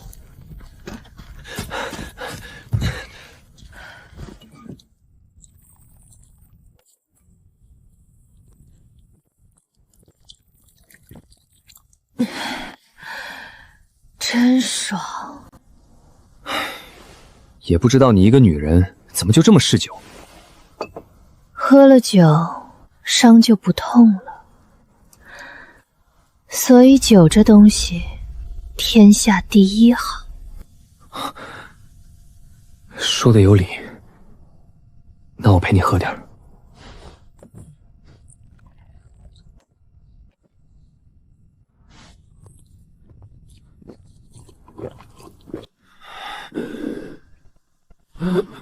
不喝了，不喝了，我还要劈柴，你自己喝吧。喝完就去睡觉。真喝不得了，我喝不得了。你想喝，我把活干完，晚上咱们再喝。文朝生，我姓凤。你说什么？你做东？对，我做的。我逗你的，我听到了。你说你姓……行了，你快去干活吧，我自己再喝会儿。那我去了。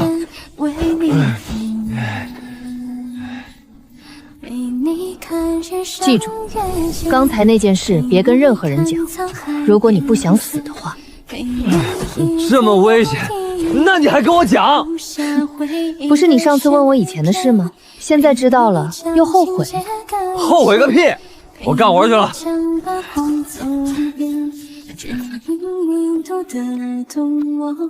而你注定是我的心头血。朝生，隔壁那院子是狗爷以前的主人房卫留下的祖传地产。老范走后，我念着旧情，每年都暗中替他把地税交齐了，所以那宅子到现在也没被官府收走。里头虽然破败了些，但总归是个能遮风挡雨的地方。你若是不嫌弃，拿着钥匙去那边找个空房间暂住吧，也免得夜里再到处折腾。多谢吕公。昨夜的事，谢谢了。谢什么谢？我干了一辈子这个，叫我去做些其他的，还真不一定这么顺手。昨夜那小子也算是有些狠劲儿，檐上阴鸦，巷内苍虫，他该是都看见了。那小伙子什么来头？这年轻人是3年前突然出现在古海县的。我与夫君在此地落脚了这么多年，没在之前见过他。哼哼，身上无半点修为，提着柴刀，背着人，一步不肯让，要跟人家干架。我人老了，最是见不得这等少年的义气，也不知是羡慕还是惜才。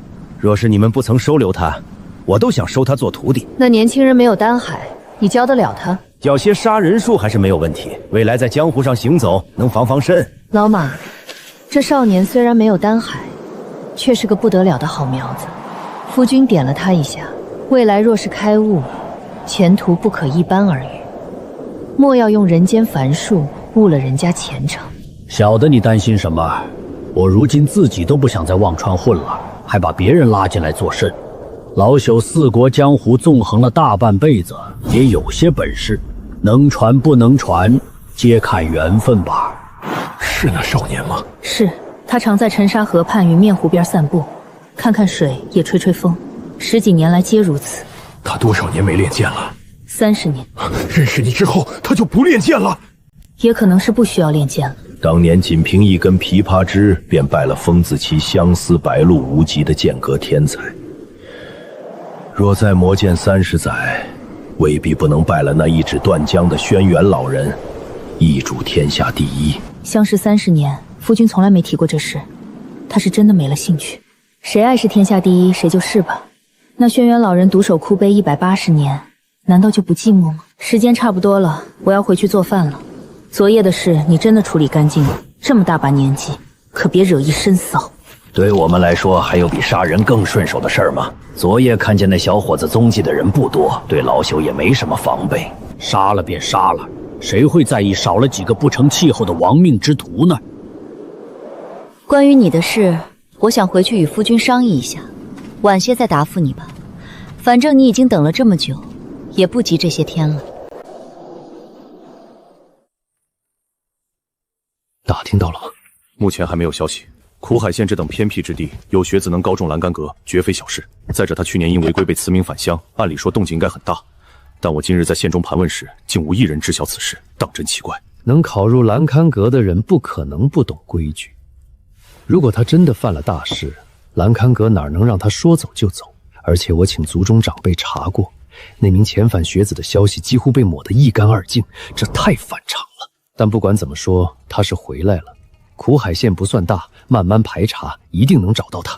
到时候我就能知晓栏杆阁的考核事宜，这是我拿到栏杆阁入场券，帮家族把失去的东西拿回来的唯一机会。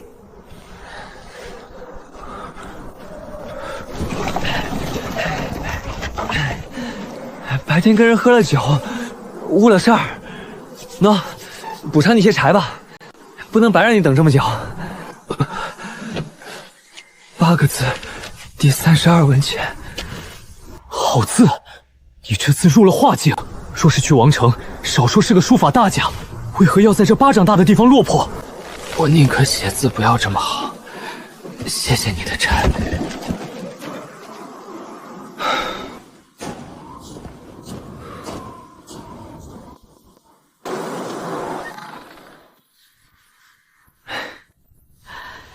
朝生啊，你最近……我最近挺好，米姨。新县令上任，我拿到了齐国人的身份，还找到了一个不错的差事。那就好。我家那小子若是没有从军，现在也该是你这般年纪了。算起来，他已经整整7年没回家了。米姨，齐国军旅管政如此严格吗？几千里的路，哪儿说回来就回来。这几年给我们寄信，字真是越写越漂亮了。哎，朝生，你识字，来看看长公写的信。这字毫无戍边武者的锐气与杀气。长公小时候最喜欢。长公已经7年未归，这种假奏家书的手段，竟和阿水的遭遇一模一样。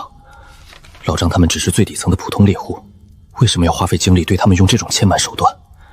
这背后到底隐藏着什么？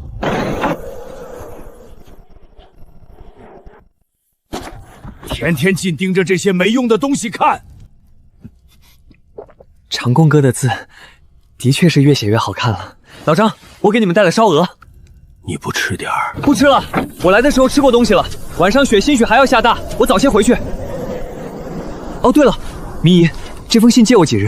长公哥写的字真的很漂亮，我想临摹着练练字。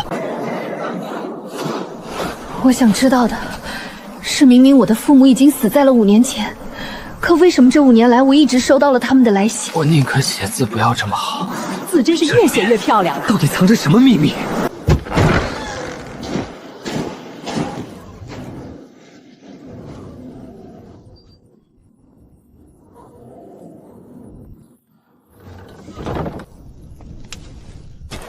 阿水，你以前是不是从过军？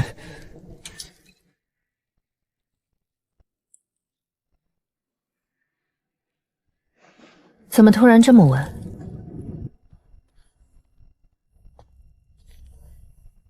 一封从军者寄给自己父母的信，都是些简单的问候，没看出什么异常。这跟你刚才的问题有什么关系吗？你真没看出什么不对劲？你讲不讲？不讲去睡觉。这封信的主人本来应该是一名士族，但你看看这字，这根本就不像是士族写出来的。这股字里行间的养尊处优感和独有的书生味，绝对是模仿不出来的。所以，这封信和当初寄给你的那些属于你父母的信一样，都是假的。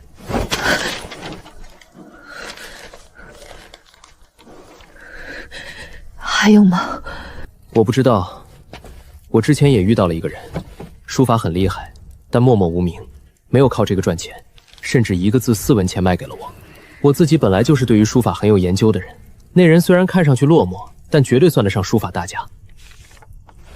你不是流民吗？这么了解？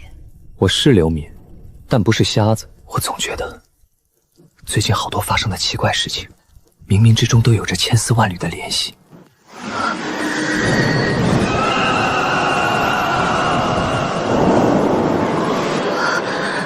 有些东西知道了就是催命符。那座城里死去的人已经够多了，他不是个勉强求生的流民，何必把他拖进这必死的深渊？就这样吧。也许只是你多想了，苦海县这个地方都是些无关紧要的人，偶有联系，兴许都是些巧合，哪里来的这么多阴谋论？你在笑什么？你知不知道，你刚才眼睛里有火？什么火？一场大火，你想说又不肯说。那我来说，你听着。无论是你收到的假信，还是张猎户他们收到的假信，应该都有异曲同工之妙。想要确定这背后究竟是不是有一只大手在操控一切，方法也很简单。咱们只需要找到其他一些从军者的家人，又或者你当年离开苦海县时有没有随行的朋友，他们的家人应该也在苦海县。只要找到这些人，就能够印证我的猜想。想清楚了，只不得你先开些什么，发现些没烧干净的余绰，火就这么烧到了你的身上。所以你好好养伤，伤好了，到时候就能保护我。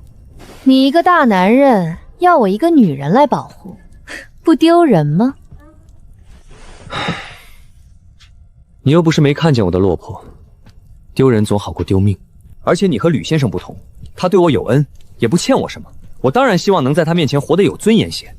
至于你，你欠我一条命，还有一壶酒，所以你保护我是理所应当。哪天若是你挡在我的面前，我一点也不惭愧。我以为你能在苦海县外以流民的身份活3年，必有过人之处，至少会些奇淫妙计。但现在看来，你的过人之处就是你足够无耻。我以为你早就发现了，毕竟这种特质很难隐藏。明日我给你3个地址，你且去看看。已经过去很多年了，我也不确定那些地方还有没有人住，住的人是否还是当年的那些人。回来的时候记得再带2壶酒，不，3壶，我一个人喝2壶，还是那家。不是该你请我喝吗？好啊，你给我钱，我请你喝。花我的钱请我喝酒，你太无耻了！跟一个无耻的人相处，那我也理应变得无耻些，不然占不着便宜。俗话说，酒是穿肠毒药，色是刮骨钢刀。你现在有伤在身，喝酒太多不利于伤口愈合。不是，穿肠毒我也照喝。买2壶，我不喝，都给你喝。照你这么个喝法，我什么时候能买得起房子？买房子？你这么想不开？这钱留着喝酒吃肉，岂不痛快？一天50文肯定是不够了。好在劈了这么多柴，吕先生要不完，我可以去寻人卖些，有点额外收入。如今我身体也比从前要好些，回头劈柴熟练了，一天能省下1半的时间，就可以去县城里找点其他的事儿做。你不是说自己对书法颇有研究吗？可以去风月场所卖字啊，好多贵人就喜欢显摆一下自己的文人气。你若是字真写得好，说不定被哪位贵人看上，钱不就来了？不行，我是对书法有研究，但入不得殿堂。只是棋形好看，字里行间写不出自己的风骨与韵味。而真正喜欢书画的人，往往都是喜欢内在的神韵。我这样的半顾子，苦海县穷乡僻壤，真正赏识书画的大家又有几人？你就是想的太多。明日你有空不妨去试试，真赚了钱，我1分不拿，请我多喝些酒就行。大晚上怎么触景生情了？有些不舍。我曾向你许诺过，不再沾染任何江湖之事。我忘了。既然是老友找你，那就帮忙，不过是简单的人情债，该还就还了，有什么难以启齿的？天下很大，如果你觉得倦了，出去转转也好。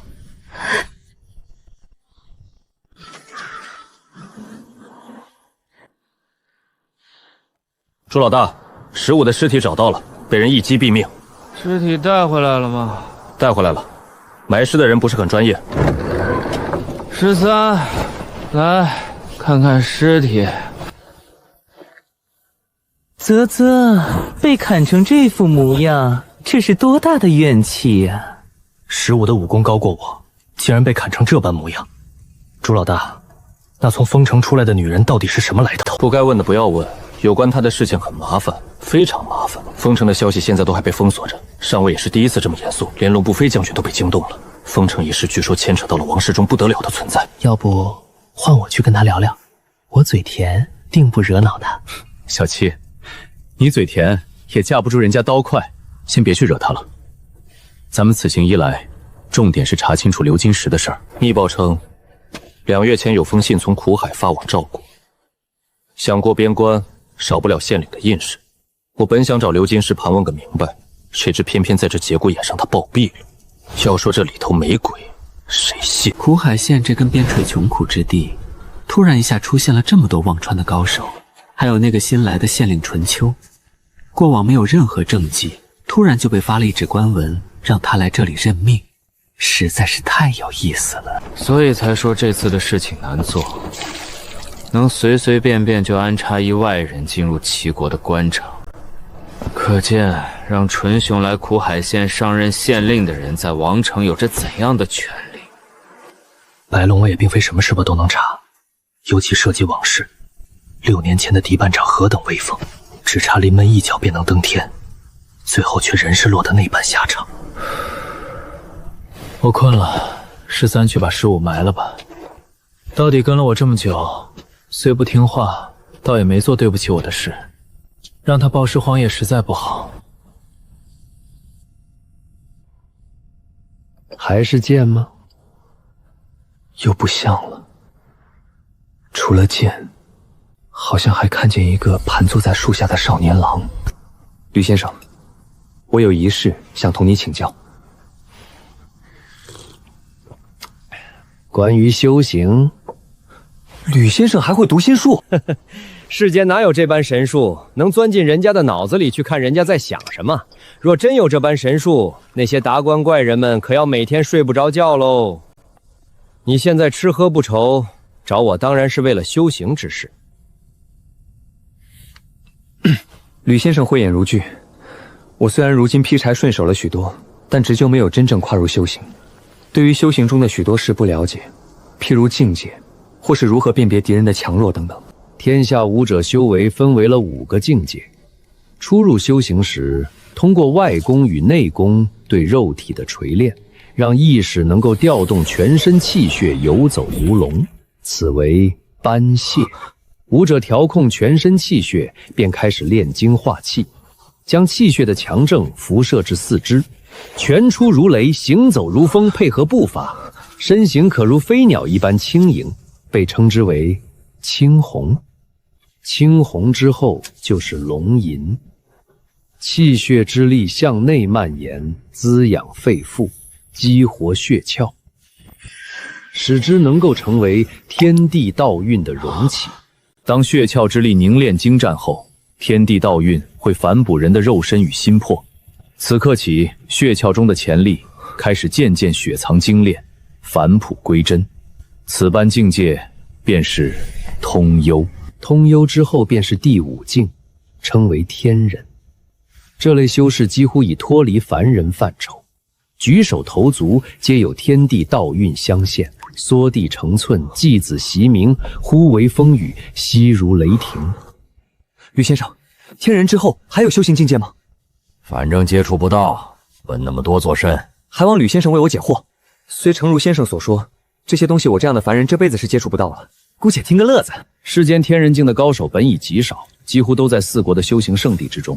对于这些人而言，人间事无法再让他们动心动念，全都蛰伏于道运深厚之地，细细品悟自然宇宙之宏伟，企图让自己的修为更进一步。世人传说，在天人境后还有惑我与自在。陈朝佛国的人将自在称之为如来。至于如何感知对方的境界，这就全凭经验与直觉了。日后你接触的多了，不需要与人动手，也能大致感知对方的气息境界相较之你自己如何。吕先生，我还有一个问题，您如今是何等境界？我自己也不知。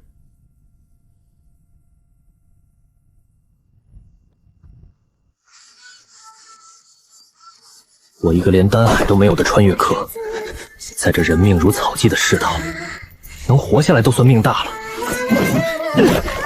断然也成不了吕老那般深不可测的人，还在这操心什么天人，问什么如来？我是自由行走的花，啦啦啦啦啦啦啦，我是自由行走的花。